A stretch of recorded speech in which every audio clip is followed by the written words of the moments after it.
ವರ್ಷ 11 ತಿಂಗಳ 18 ದಿನಗಳ ಕಾಲ ರಚನೆ ಮಾಡಿ ಒಂದು ಅದ್ಭುತವಾದ ಸಂವಿಧಾನವನ್ನ ಈ ದೇಶಕ್ಕೆ ಅರ್ಪಣೆ ಮಾಡಿ ಈ ದೇಶದ ಉದ್ದಗಲಕ್ಕೂ ಇರತಕ್ಕಂತ ಪ್ರತಿ ಪ್ರಜೆಯು ಸಂವಿಧಾನದ ಕಾನೂನುಗಳನ್ನ ಪಾಲನೆ ಮಾಡಿ ಸಂವಿಧಾನದ ಅಡಿಯಲ್ಲಿ ನಾವು ಯಾವ ರೀತಿ ಹೋಗಬೇಕಾಗಿದೆ, ಸಂವಿಧಾನದ ಮಹತ್ವವನ್ನ ತಿಳ್ಕೊಬೇಕಾಗಿದೆ, ಸಂವಿಧಾನದಲ್ಲಿರ್ತಕ್ಕಂಥ ಕಾನೂನುಗಳ ಅಡಕಗಳನ್ನು ನಾವು ಓದೋದ್ರ ಮುಖಾಂತರ ಪ್ರಯತ್ನ ಪಡಬೇಕು. ಅವರ ಕಾನೂನುಗಳ ಅಡಿಯಲ್ಲಿ ನಾವು ಒಂದು ನಮಗೆ ಸಿಗ್ಬೇಕಾಗಿರ್ತಕ್ಕಂಥ ಹಕ್ಕುಗಳೇನಿದಾವೆ ಹಕ್ಕುಗಳನ್ನ ಕೇಳುವಂತವರಾಗಬೇಕು. ಪ್ರತಿಯೊಬ್ಬರು ವಿದ್ಯಾಭ್ಯಾಸದ ಕಡೆ ಹೋಗ್ಬೇಕು, ಪ್ರತಿಯೊಬ್ಬರು ಪ್ರಜ್ಞಾವಂತರಾಗಬೇಕು. ಈ ದೇಶದ ಉದ್ದಗಲಕ್ಕೂ ಸಂವಿಧಾನ, ನನ್ನ ಸಂವಿಧಾನ ನನಗೆ ಜಾರಿಯಾಗಿ ಪ್ರತಿ ಮನುಷ್ಯನು ನನಗೆ ತಿನ್ನಲಿಕ್ಕೆ ಊಟ ಇಲ್ಲ, ಹಾಕಲಿಕ್ಕೆ ಬಟ್ಟೆ ಇಲ್ಲ, ನಾವಿವತ್ತು ಸ್ವತಂತ್ರವಾಗಿ ಬದುಕ್ತಾ ಇದ್ದೇವೆ ಅನ್ನೋದ್ರ ಕಡೆ ನನ್ನ ಜನ ಹೋಗ್ಬೇಕು. ನನ್ನ ಜನ ಈ ದೇಶವನ್ನ ಆಳೋದನ್ನ ನೋಡಬೇಕು ಅಂತೇಳಿ ಕನಸ್ಕೊಂಡಂತ ಬಾಬಾ ಸಾಹೇಬ್ ಅಂಬೇಡ್ಕರ್ ಜಿರವರು. ಆದ್ರೆ ಇವತ್ತು ನಾವು ಬಾಬಾ ಸಾಹೇಬ್ರನ್ನ ಖಾಲಿ ನಾವು ಪೂಜೆಗಳು ಮಾತ್ರ ಸೀಮಿತ ಮಾಡ್ಕೊಳ್ತಾ ಇದ್ದೀವಿ. ಬಾಬಾ ಸಾಹೇಬರು ಕೊಟ್ಟಿರ್ತಕ್ಕಂಥ ಸಂದೇಶವನ್ನ ನಾವುಗಳು ಯಾರನ್ನೂ ಪಾಲನೆ ಮಾಡ್ತಾ ಇದ್ದೀವಿ. ಬಾಬಾ ಸಾಹೇಬರು ಹಾಕೊಟ್ಟಿರ್ತಕ್ಕಂಥ ಒಂದು ಹಾದಿ ಏನಿದೆ, ಆ ಹಾದಿಯಲ್ಲಿ ನಾವು ನಿಜವಾಗಿ ಹೋದಾಗ ಬಾಬಾ ಸಾಹೇಬರ ಒಂದು ಕನಸು ನನಸು ಮಾಡಬಹುದು ಅಂತ ಕೂಡ ನನ್ನ ಈ ಸಂದರ್ಭದಲ್ಲಿ ನಾನು ಹೇಳಲಿಕ್ಕೆ ಇಷ್ಟಪಡ್ತೀನಿ. ಹಂಗಾಗಿ ಬಾಬಾ ಸಾಹೇಬರು ನಾನು ಹಿಂದೂ ಆಗುತ್ತಿದೆ, ಹಿಂದೂ ಆಗಿ ಸಾಯಲಾರೆ. ಯಾಕೆ ಅಂತಂದ್ರೆ ಈ ಶೋಷಿತ ಸಮಾಜವನ್ನ ಬಾಬಾ ಸಾಹೇಬರು ಏನು ಆ ಪುಸ್ತಕಗಳ ಮುಖಾಂತರ ನಾವು ಓದಿ ತಿಳ್ಕೊಂಡಿದ್ದೀವೋ, ಅವ್ರು ಪಟ್ಟಿರ್ತಕ್ಕಂಥ ಶ್ರಮೆ, ಅವ್ರು ಪಟ್ಟಂತ ಕಷ್ಟಗಳು ಎಲ್ಲರೂ ಇವತ್ತು ನಾವು ಓದಿ ತಿಳ್ಕೊಳ್ತಾ ಇದ್ದೀವಿ. ಆದ್ರೆ ಈಗೀಗ ನಾವು ಪ್ರಜ್ಞಾವಂತರಾಗ್ತಾ ಇದ್ದೀವಿ. ಅವ್ರು ಕೊಟ್ಟಿರ್ತಕ್ಕಂಥ ಒಂದು ಸಂವಿಧಾನದ ಅಡಿಯಲ್ಲಿ ಇವತ್ತು ನಾವು ಅವರ ಏನು ದಾರಿ ತೋರಿಸ್ಕೊಟ್ಟಿದ್ದಾರೆ, ಆ ಹಿಂದೂ ಆಗಿ ಸಾಯಲಾರೆ ಅಂತ ಹೇಳಿರ್ತಕ್ಕಂಥ ಪ್ರತಿ ಮಾತನ್ನು ನಾವು ಆಲೋಚನೆ ಮಾಡಬೇಕು. ಆಲೋಚನೆ ಮಾಡ್ತಾ ಇವತ್ತು ನಾವು ಬಾಬಾ ಸಾಹೇಬರು ಏನು ಬುದ್ಧನ ಹಾದಿಯಲ್ಲಿ ಹೋಗಿದ್ದಾರೆ, ಆ ಬುದ್ಧರ ಒಂದು ಹಿತವಚನಗಳು, ಅವರ ತತ್ವಗಳು, ಅವರ ಸಿದ್ಧಾಂತಗಳನ್ನ ನಾವು ಮೈಗೂಡಿಸ್ಕೊಬೇಕಾಗಿದೆ. ಬುದ್ಧರ ಒಂದು ಹಿತವಚನವನ್ನ ನಾವು ಇಷ್ಟೊತ್ತು ನಮ್ಮ ಸಾಹೇಬರು ನಾನು ಮರಾಠ ಒಳಗಡೆ ಶ್ಲೋಕ ಹೇಳ್ತಾ ಇದ್ರು. ಇವತ್ತು ನಾವು ನಾವು ಹೇಳ್ಕೊಬೇಕು. ಎಷ್ಟು ಜನ ನಾವು ಬುದ್ಧನ ನಾವು ನಮ್ಮ ಮನೆಗಳಲ್ಲಿ ನಾವು ಇಟ್ಕೊಂಡಿದ್ದೀವಿ, ಎಷ್ಟು ಜನ ನಾವು ಬಾಬಾ ಸಾಹೇಬ್ರು ನಾವು ಇಟ್ಕೊಂಡಿದ್ದೀವಿ. ಈ ಬೆಳಿಗ್ಗೆ ಇದ್ರೆ ನಾವು ಬಾಬಾ ಸಾಹೇಬ್ರನ್ನ ಬುದ್ಧರನ್ನ ನಾವು ಎಷ್ಟು ಜನ ನಾವು ಅವರನ್ನ ಸ್ವೀಕರಿಸ್ತಾ ಇದ್ದೀವಿ ಅನ್ನೋದನ್ನ ನಮ್ಗೆ ನಾವೇನೇ ನಾವು ಪ್ರಶ್ನೆ ಮಾಡ್ತೀವಿ. ಇವತ್ತು ಒಂದು ಕಡೆ ನಾವು ಸಂವಿಧಾನವನ್ನು ಉಳಿಸ್ಕೊಬೇಕು ಅಂದ್ರೆ ಇಡೀ ದೇಶದಲ್ಲಿ ಇವತ್ತು ಯಾವ ರೀತಿ ಒಂದು ಬೇರೆ ರೀತಿನೇ ಮಾತುಗಳು ಬರ್ತಾ ಇದ್ದಾವೆ. ಆ ಸಂವಿಧಾನವನ್ನು ನಾವು ರಕ್ಷಣೆ ಮಾಡ್ಕೊಬೇಕು ಅಂತಂದ್ರೆ ಪ್ರತಿಯೊಬ್ಬರೂ ನಾವು ಕೊಡುವಂತ ಮತದ ಮುಖಾಂತರ ಆ ಮಹತ್ವವನ್ನು ತಿಳ್ಕೊಂಡು ಮತ ಚಲಾಯಿಸಬೇಕು. ಯಾವುದೇ ಕಾರಣಕ್ಕೂ ಯಾವೊಂದು ವ್ಯಕ್ತಿನೂ ಸಹ ಮತವನ್ನ ಚಲಾಯಿಸದೆ ಇರಬಾರದು.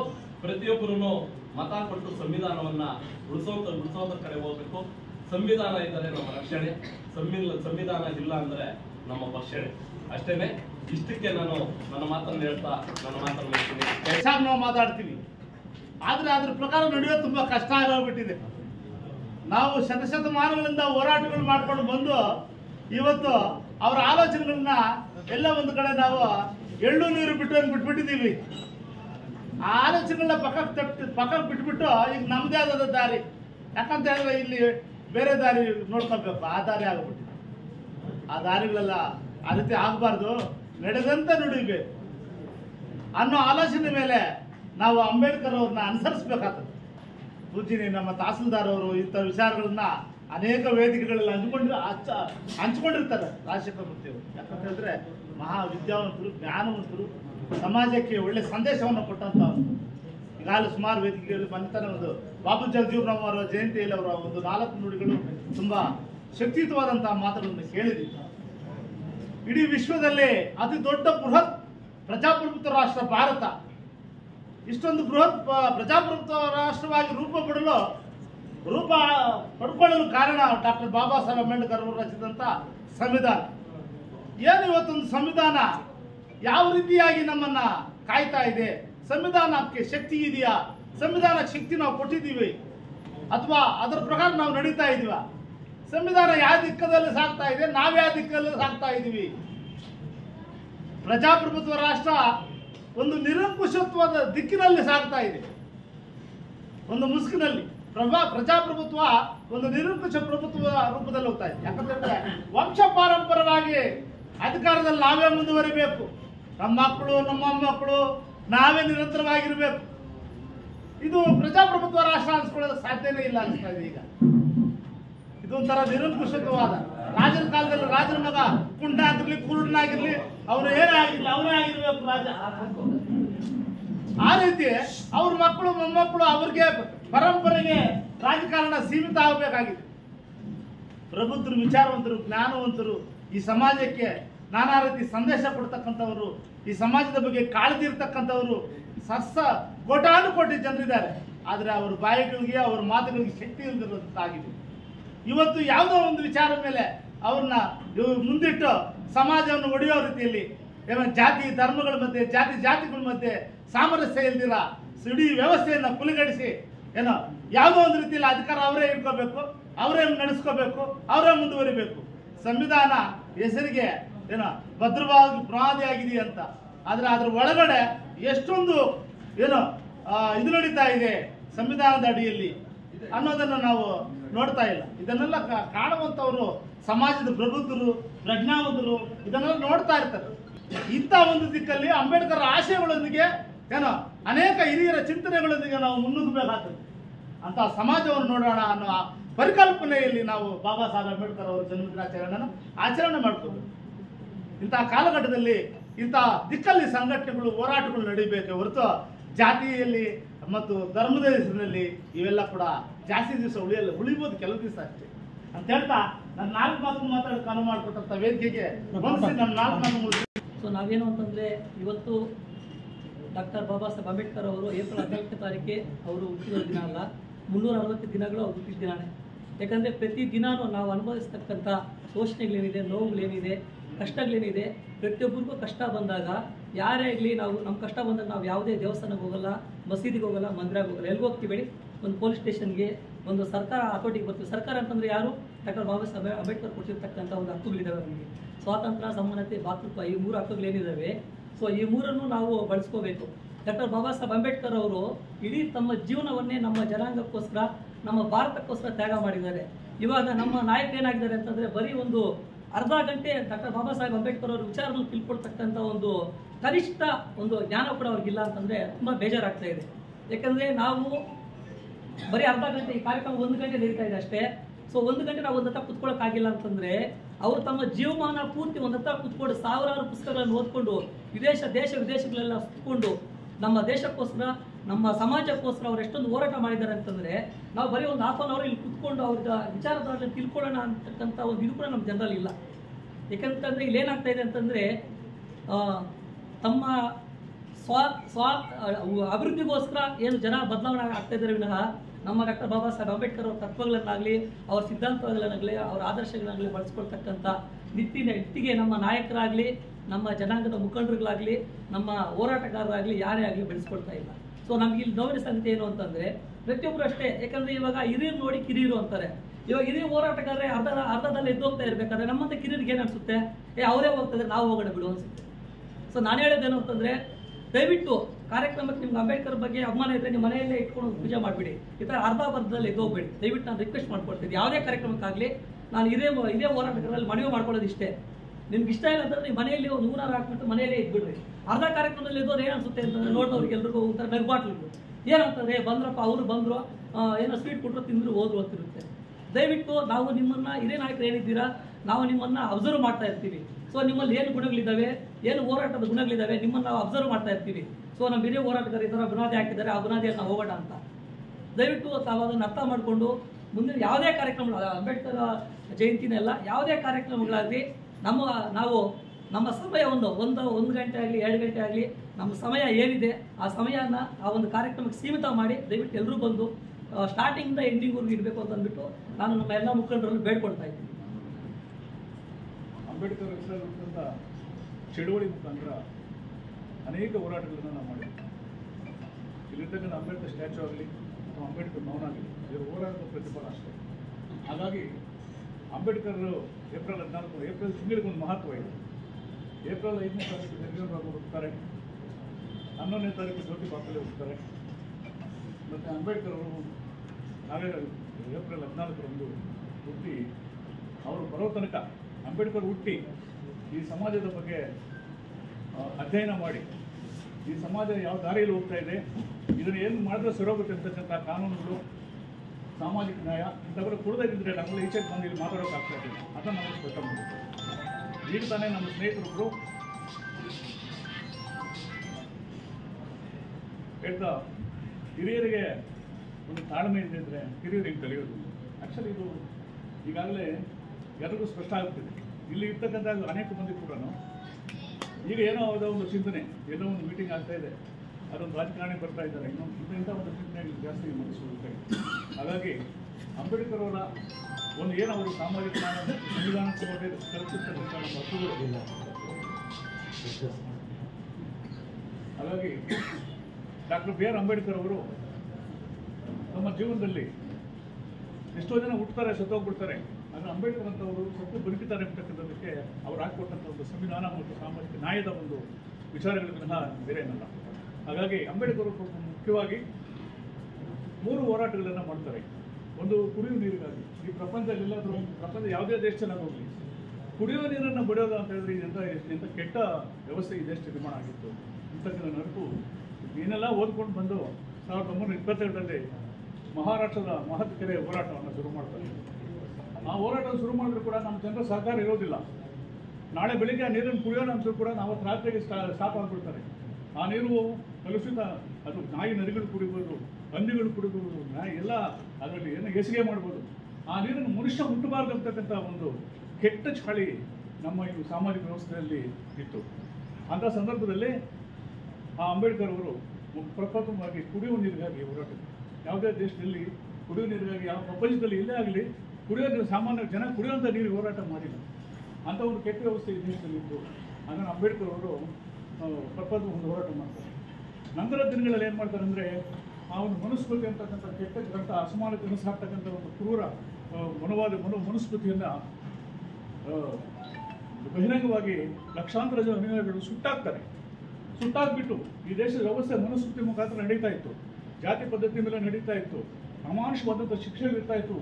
ಒಂದೇ ಥರದ ಒಂದು ಕ್ರೈಮ್ ಅಂದರೆ ಒಂದು ಅಪರಾಧ ಮಾಡಿದ್ರು ಕೂಡ ಒಬ್ಬೊಬ್ಬರು ಒಂದೊಂದು ಥರ ಒಂದು ಜಾತಿ ಒಂಥರ ಶಿಕ್ಷೆ ಕೊಡ್ತಾ ಇತ್ತು. ಇಂಥ ಅಸಮಾನತೆಗಳನ್ನು ತೊಡೆದಾಕೋದಕ್ಕೆ ಸರ್ವರಿಗೂ ಮನುಸ್ಮೃತಿಯನ್ನು ಸುಟ್ಟು ಹಾಕಿ ಈ ದೇಶಕ್ಕೆ ಬೇಕಾದಂಥ ಸಂವಿಧಾನ ಬಂದಂಥ ಕೀರ್ತಿ ಅಂಬೇಡ್ಕರ್ ಸಲ್ಲುತ್ತೆ ಅಂತಕ್ಕಂಥ ಮಾತನ್ನು ಹೇಳೋದಕ್ಕೆ ಇಷ್ಟಪಡ್ತೀನಿ.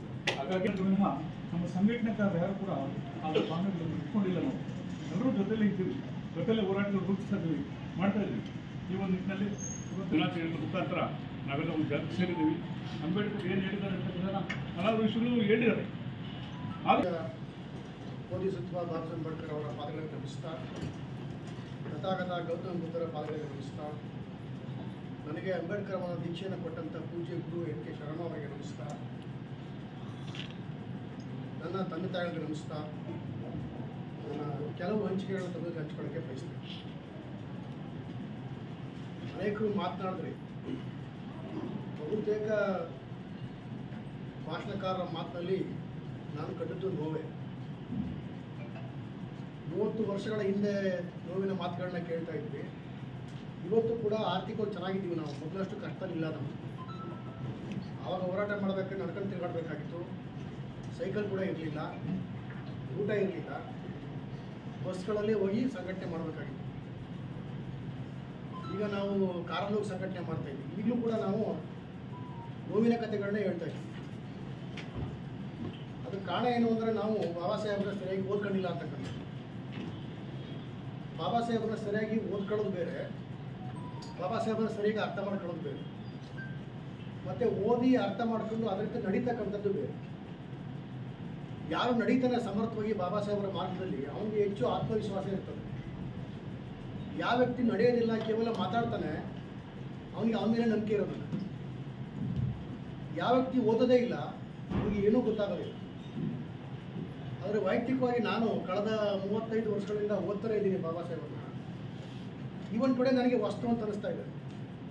ಎಷ್ಟು ಪುಸ್ತಕ ಓದಿದ್ರು ನನ್ನ ಮನೆಯಲ್ಲಿ ಒಂದು 5,000 ಪುಸ್ತಕ ಇರಬೇಕು ಬಾಬಾ ಸಾಹೇಬ್ ಬಗ್ಗೆ. ಅದರಲ್ಲಿ 70% ಇಂಗ್ಲೀಷ್ ಪುಸ್ತಕಗಳಿದ್ದಾವೆ. ಪ್ರತಿ ತಿಂಗಳಿಗೆ ಒಂದು 2 ಅಥವಾ 3 ಪುಸ್ತಕ ತಗೋತೀನಿ. ಅಷ್ಟು ಪುಸ್ತಕಗಳನ್ನ ಓದಕ್ಕೆ ಟ್ರೈ ಮಾಡಿದ್ರೆ ಪ್ರತಿ ಬಾರಿನೂ ಕೂಡ ಹೊಸ ಪುಸ್ತಕ ಓದ್ತಾ ಇದ್ದೀನಿ ಅಂತ ಅನಿಸ್ತದೆ. ನಾನು ತುಂಬ ಜನ ಮಾತಾಡಿದ್ರಿ ನೀವು ಚುನಾವಣಾ ನೀತಿ ಸಂಹಿತೆ ಇದೆ ಅಂತ. ನೀತಿ ಸಂಹಿತೆಗೂ ಅಂಬೇಡ್ಕರ್ ಜಯಂತಿಗೂ ಯಾವ ಸಂಬಂಧವೂ ಇಲ್ಲ. ನಾವು ನೀತಿ ಸಂಹಿತೆಯ ಚುನಾವಣೆ ಯಾವ ಕಾರಣಕ್ಕೆ ಜಾರಿ ಮಾಡಿದೆ ಅಂದರೆ ಚುನಾವಣೆಯ ಸಂದರ್ಭ ನಡೀತಕ್ಕಂಥ ಅಕ್ರಮ ಮತ್ತು ಅವ್ಯವಹಾರಗಳನ್ನು ತಡೆದು ಫೇರ್ ಆ್ಯಂಡ್ ಫ್ರೀ ಎಲೆಕ್ಷನ್ ಮಾಡಬೇಕು ಅನ್ನೋ ಕಾರಣಕ್ಕಾಗಿ ನೀತಿ ಸಂಹಿತೆ ಜಾರಿ ಇದೆ ಹೊರತು ನೀವು ಮಾಡ್ತಕ್ಕಂಥ ಸಾಂಸ್ಕೃತಿಕ ಧಾರ್ಮಿಕ ಕಾರ್ಯಕ್ರಮಗಳನ್ನ ತಡೆಯೋದಕ್ಕೆ ಅಲ್ಲ. ಸಂವಿಧಾನ ಶಿಲ್ಪಿಯ ಮೊಮ್ಮಕ್ಕಳಾಗಿರ್ತಕ್ಕಂಥ ನೀವು ಕಾನೂನ್ನೇ ಓದೋದಿಲ್ಲ. ನೀವೇ ಹೇಳೋದು ಕೇಳ್ಕೊಂಡು ಸುಮ್ಮನೆ ಹಿಂಗಿರ್ಬೋದು ಹಿಂಗಿರ್ಬೋದು ಅಂತ ತೀರ್ಮಾನ ಮಾಡ್ಕೊಂಡು ಮಾತಾಡ್ತೀವಿ. ಮತ್ತೆ ಮರ್ತೋಗುತ್ತೆ ಕೆಲವು ಟೈಮಲ್ಲಿ, ಯಾಕಂದರೆ ಟೈಮ್ ಇರಲ್ಲ ನಮಗೆ ಮಾತಾಡೋದಕ್ಕೆ. ಹಾಗಾಗಿ ನಮ್ಮ ವಕೀಲರು ಎಡಬಲ ಅಂತ ಮಾತಾಡೋದು, ಅದನ್ನೇ ಫಸ್ಟ್ ಮಾತಾಡೋದು. ನಾನು 2008ರಲ್ಲಿ ಆ್ಯಕ್ಚುಲಿ 94ರಲ್ಲಿ ಈ ಸಮಸ್ಯೆ ಇರಲಿಲ್ಲ. 94 ಈಚೆಗೆ ಸ್ಟಾರ್ಟ್ ಆಯ್ತಂತ ಎಡಬಲ ಅಂತ. ಆಮೇಲೆ ನಾನು ಅಧ್ಯಯನ ಮಾಡೋಕ್ಕೆ ಸ್ಟಾರ್ಟ್ ಮಾಡಿದೆ. ಎಡ ಅಂದರೆ ಏನು, ಬಲ ಅಂದರೆ ಏನು. ಇದು ಸ್ಟಾರ್ಟ್ ಆಗಿದ್ದು ಯಾವಾಗ ಅಂದರೆ ರಾಜರಾಜ ಚೋಳನ ಕಾಲದಲ್ಲಿ, ಚೋಳ ದೊರೆ ರಾಜರಾಜ ಚೋಳನ ಕಾಲದಲ್ಲಿ ಸ್ಟಾರ್ಟ್ ಆಯಿತು. ಅವನು ಸಮಾಜವನ್ನು 2 ಭಾಗ ಮಾಡ್ತಾನೆ. ಎಡ ಸಮಾಜ ಮತ್ತು ಬಲ ಸಮಾಜ. ಏನು ಎಡ ಸಮಾಜ ಅಂದರೆ ಕೃಷಿಯೇತರ ಕಸುಬುಗಳನ್ನ ಅವಲಂಬಿಸ್ಕೊಂಡಿರ್ತಕ್ಕಂಥ ಜಾತಿಗಳನ್ನ ಅವನು ಎಡಭಾಗ ಅಂತ ಕರೀತಾರೆ. ಕೃಷಿಯನ್ನು ಅವಲಂಬಿಸ್ಕೊಂಡು ಬರ್ತಾ ಇರತಕ್ಕಂಥ ಜಾತಿಗಳನ್ನ ಬಲ ಸಮಾಜ ಅಂತ ಕರೀತಾರೆ. ಬಲ ಸಮಾಜದಲ್ಲಿ 18 ಜಾತಿಗಳನ್ನ ಅವನು ಗುರುತಿಸ್ತಾನೆ. ಇದು ಕರ್ನಾಟಕದ ವ್ಯಾಪ್ತಿನಲ್ಲಿ, ತಮಿಳುನಾಡು ವ್ಯಾಪ್ತಿ ಅಲ್ಲ. ಮೊದಲನೇದು ಬಣಜಿಗ, 2ನೇದು ಒಕ್ಕಲಿಗ, 3ನೇದು ಗಾಣಿಗ, 4ನೇದು ರಂಗಾರ, ಲಾಡ್, ಗುಜರಾತಿ, ಕಾಮಾಟಿ, ಜೈನ, ಕುರುಬ, ಕಂಬಾರ, ಅಗಸ, ಎಸ್ತ, ಪದ್ಮಶಾಲಿ, ನಾಯಿಂದ, ಉಪ್ಪಾರ, ಚಿತ್ರಗಾರ, ಕೊಲ್ಲ ಮತ್ತು ಕೊನೆಲಿ ಹೊಲೆಯ. ಇದು ರೈಟ್ ಕಮ್ಯುನಿಟಿ. ಲೆಫ್ಟು ಮೊದಲನೇದು ಪಂಚಾಲರು, 2ನೇದು ನಗರತರು, 3ನೇದು ಹೆಗ್ಗಾಣಿಗ, 4ನೇದು ದೇವಾಂಗ, 5 ಬೇಡ ಅಥವಾ ವಾಲ್ಮೀಕಿ ಕುಲಸ್ಥರು, 6ನೇದು ಯಾಕುಲ ದೊರೆಯ ಏಕಲಿಯವರು, ಬಳ್ಳಿ ತಿಗಳ ಚಂದ್ರವಂಶದ ವನ್ನಿಕ್ಷುಲ ಕ್ಷತ್ರಿಯರು, ಕೋಮಟಿ, ಮತ್ತು ಕೊನೆಯದು ಮಾದಿಗ ಅಥವಾ ಪಂಚಜಾಂಬುಪುರಿಗಳು. ಅದೇನಾಗಿದೆ, ಬೇರೆ ಯಾವ ಜಾತಿಗಳನ್ನು ಇನ್ನು ವಲಯ ಎಡಗೈ ಅಂತ ಬಲಗೈ ಅಂತ ಕರೆಯೋದಿಲ್ಲ. ವಲಯರು ಮತ್ತು ಮಾದಿಗರು ಮತ್ತು ಅವರು ಎಡಗೈ ಬಲಗೈ ಅಂತ ಕರೆಯೋದು. ಬೇರೆ 17 ಜಾತಿಗಳು ತಮ್ಮ ಸ್ಟಿಗ್ಮಾ ಏನಿತ್ತು, ಬಲಗೈಯಿಂದ ಸ್ಟಿಗ್ಮಾ ಇತ್ತು ಅಂತ ಕಳ್ಕೊಂಡು, ಈ 9 ಜಾತಿಗಳು 8 ಜಾತಿಗಳು ತಮ್ಮ ಸ್ಟಿಗ್ಮಾನ ಕಳ್ಕೊಂಡು, ಆದರೆ ಕೊನೆ ಉಳ್ಕೊಂಡಿದ್ದ ಜಾತಿಗಳು ನಾನು ಎಡ ಮತ್ತು ನನ್ನ ಬಲ ಅಂತ ಅನ್ಕೊಂಡು ನಾವೇನು ಹೇಳ್ಬೇಕು? ಅದರ ಕಾರಣ ಏನು? ಯಾರು ಮುಂಚೂಣಿರ್ತಕ್ಕಂಥ ಲೀಡರ್ ಅಂತ ಯಾರು ಅಂದ್ಕೊಂಡಿದ್ದೀರಿ ನೀವು, ಅವರು ಅಧ್ಯಯನ ಮಾಡಲ್ಲ, ಅಷ್ಟೇ ಸಮಸ್ಯೆ. ಬಾಬಾ ಸಾಹೇಬರು ಎಲ್ಲೂ ಕೂಡ ಯಾವುದೇ ವಿಚಾರನೂ ಅಧ್ಯಯನ ಮಾಡದೆ ಮಾತಾಡಿದವರೇ ಅಲ್ಲ. ನಾವೇನು ಮಾಡ್ತಾ ಇದ್ದೀವಿ, without studying books, without studying subjects, you are going to speak. ಡೈರೆಕ್ಟಾಗಿ ಭಾಷಣ ಮಾಡ್ತಾ ಇರ್ತೀವಿ. ನಾವು ಏನು ಮಾತಾಡ್ತೀವಿ ಅಂತಲೇ ಗೊತ್ತಿರ್ತದೆ ನನಗೆ. ಬಾಬಾ ಸಾಹೇಬ್ರ ಸಂವಿಧಾನ ಶಿಲ್ಪಿ ಅಂತೀವಿ, ಸಂವಿಧಾನ ಅಂತ ಗೊತ್ತಿಲ್ಲ ನಮಗೆ. ಸಾಮಾಜಿಕ ನ್ಯಾಯ ಅಂತೀವಿ, ಸಾಮಾಜಿಕ ನ್ಯಾಯ ಅಂದರೆ ಅಂತ ಗೊತ್ತಿಲ್ಲ. ಮೀಸಲಾತಿ ಅಂತ ಹೇಳ್ತೀವಿ, ಮೀಸಲಾತಿ ಅಂದರೆ ಏನು ಅಂತ ಗೊತ್ತಿಲ್ಲ. ಇದೇ ಸಮಸ್ಯೆಗೆ ಮೂಲ ಕಾರಣ. ಬಾಬಾ ಸಾಹೇಬರ ಬಗ್ಗೆ ಮಾತನಾಡೋದಾದ್ರೆ ಏನು ಒಂದು ವರ್ಷದಲ್ಲಿ ಮುಗಿಸ್ತಕ್ಕಾಗುತ್ತಲ್ಲ? ನನ್ನ ಅಭಿಪ್ರಾಯದಲ್ಲಿ ಸಾಧ್ಯ ಇಲ್ಲ. ಅವರು ಬರೆದಿರ್ತಕ್ಕಂಥ 21 ಸಂಪುಟಗಳಲ್ಲಿ 12 ಸಂಪುಟಗಳನ್ನ ಓದಿದ್ದೀನಿ ನಾನು. ಆದರೆ ನನಗೆ ಸಮಾಧಾನ ಎಲ್ಲ ಓದಿದ್ದೀನಿ ಅಂತ ಅನ್ಸೋದೇ ಇಲ್ಲ ನನಗೆ. ಪುನಃ ಓದಿದಾಗ ಹೊಸದಾಗಿ ಓದ್ತಾ ಇದ್ದೀನಿ ಅಂತ ಅನಿಸ್ತದೆ. ಮತ್ತು ಅವ್ರ ಮೇಲೆ 1000 ಜನ PhD ಮಾಡಿದ್ದಾರೆ. 1969 ನನ್ನ ಹುಟ್ಟಿದ ವರ್ಷ. ಆ ವರ್ಷದಲ್ಲಿ ಮೊಟ್ಟ ಮೊದಲು PhD ಮಾಡಿದಂಥ ವ್ಯಕ್ತಿ ಅಮೆರಿಕದ ಕಾರ್ಲ್ಟನ್ ಯೂನಿವರ್ಸಿಟಿಯ ಪ್ರೊಫೆಸರ್ ಎಲ್ಆರ್ ಜಲಿಯಟ್ ಅಂತ. ಅವ 96 ವರ್ಷ ಇದ್ದರು. 2021ಕ್ಕೆ ಸತ್ತೋದ್ರು. ಅವರು ಸಂಶೋಧನೆ ಮಾಡಿದ ನಂತರ ಭಾರತದ ಬಹುತೇಕ ಯೂನಿವರ್ಸಿಟಿಗಳಲ್ಲಿ ಬಾಬಾ ಸಾಹೇಬ್ ಬಗ್ಗೆ ಅಧ್ಯಯನ ಮಾಡ್ತಾರೆ. 1000ಕ್ಕೂ ಹೆಚ್ಚು ಜನ PhD ತಗೊಂಡಿದ್ದಾರೆ ಅಂಬೇಡ್ಕರ್ ಅಧ್ಯಯನ ಸಂಸ್ಥೆಗಳಲ್ಲಿ. ಬಾಬಾ ಸಾಹೇಬರ ಬದುಕನ್ನು ನಾವು ವಿಭಾಗ ಮಾಡಿದ್ರೆ 3 ಭಾಗವಾಗಿ ಮಾಡಬೇಕು. ಒಂದು ಸಾಮಾಜಿಕ ಹೋರಾಟ, ಇನ್ನೊಂದು ರಾಜಕೀಯ ಹೋರಾಟ, ಇನ್ನೊಂದು ಧಾರ್ಮಿಕ ಹೋರಾಟ. ಬಾಬಾ ಸಾಹೇಬರು 1913ನೇ ಇಸ್ವಿನಲ್ಲಿ ಮಹಾರಾಜ ಸೈದ್ರಾವ್ ಗಾಯಕ್ವಾಡ್ ಅವರ ಸ್ಕಾಲರ್ಶಿಪ್ ಅನ್ನು ಪಡೆದು ಅಮೆರಿಕಕ್ಕೆ ಅಧ್ಯಯನ ಮಾಡೋಕ್ಕೆ ಹೋಗ್ತಾರೆ. ಹಾಗೆ ಹೋಗುವಾಗ ಮಹಾರಾಜರು ಕೇಳ್ತಾರೆ, ಅಂಬೇಡ್ಕರ್ ಯಾವ ಕಾರಣಕ್ಕೆ ನೀವು ಅಧ್ಯಯನ ಮಾಡಬೇಕು ಅಂತ ಇದ್ದೀರಿ ಅಂತ ಕೇಳ್ತಾರೆ. ಅವ್ರು ಹೇಳ್ತಾರೆ, ನಾನು ಪೊಲಿಟಿಕಲ್ ಎಕಾನಮಿ ಓದಬೇಕು ಅಂತ ಇದ್ದೀನಿ, ಅದನ್ನು ಓದಿ ನನ್ನ ಜನ ತುಂಬ ಕಷ್ಟಪಡ್ತಾ ಇದ್ದಾರೆ, ನಾನು ಅನ್ಟಚಬಲ್ ಕಮ್ಯುನಿಟಿ, ಅವ್ರಿಗೆ ಏನಾದರೂ ಮಾಡಬೇಕು ಅಂತ ಇದ್ದೀನಿ ಅಂತ.